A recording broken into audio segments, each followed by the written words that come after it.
Hello, can I come in? Sure, come on in. Hello, Professor K. How are you? Fine, very good.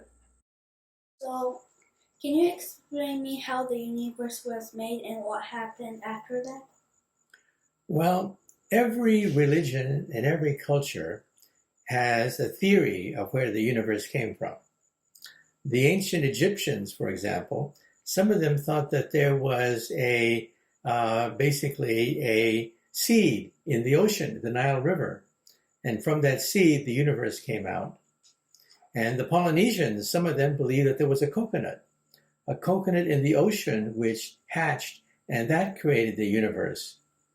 And other religions believe that the sun god created the universe. Well, I'm a scientist, and we rely on data, not superstition, not magic, not tales, because that can change with time.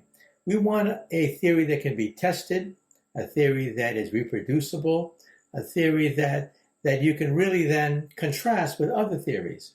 So the latest theory is we think there was an explosion. An explosion, we don't know when, maybe 13.8 billion years ago. An explosion that sent the stars and the galaxies hurtling in all directions. And we're the byproduct of that explosion. That explosion, we think, is something called the Big Bang. So, for example, think of a balloon. And when you blow up the balloon, if there are spots on the surface of the balloon gets bigger and bigger and the spots separate. And so we think that is the Big Bang. And we can calculate the rate at which these stars and galaxies are moving away from us. Once you know the rate at which the universe is expanding, then you run the videotape backwards. You run it backwards and you find out that roughly 13.8 billion years ago, that's when there was an explosion that set the universe into motion. Thank you very much. So, I heard on the internet that a nearby galaxy is coming closer to our galaxy.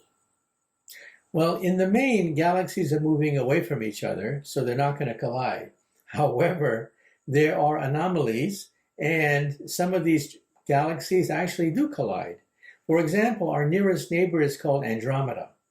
Andromeda is a galaxy that is about 2 million light years from the Earth. So light that you see from Andromeda in binoculars, you can see Andromeda with your binoculars, by the way.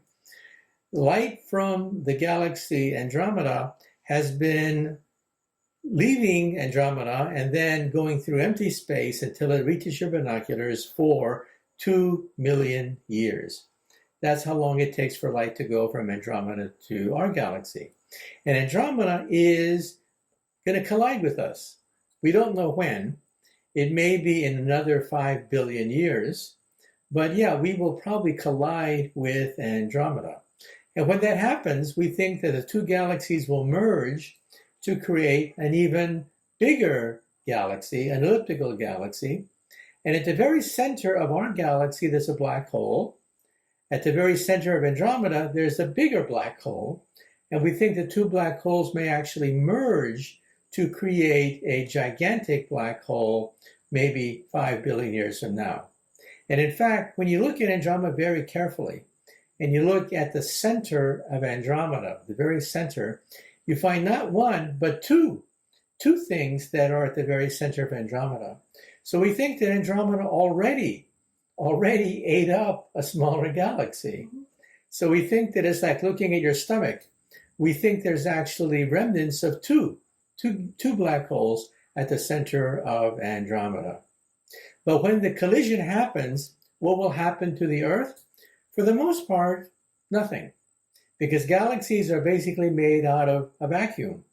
So even if we collide with Andromeda, there's no way of predicting whether we're going to collide with another star or not.